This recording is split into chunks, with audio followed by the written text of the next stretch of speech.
সংসদ অভিযানে নেমেছে ককরোচ জনতা পার্টি। 163 ধারা উপেক্ষা করে আরশোলাদের এই অভিযান ঘিরে রণক্ষেত্রের চেহারা নিল রাজধানী।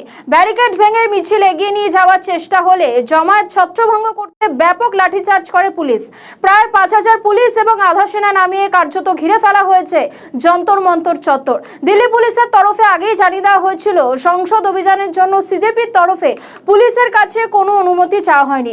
যদি অনুমতি চাওয়াও হয় তবে পুলিশের তরফে সেই অনুমতি দেওয়া হবে না, এমনটাই বলা হয়েছিল।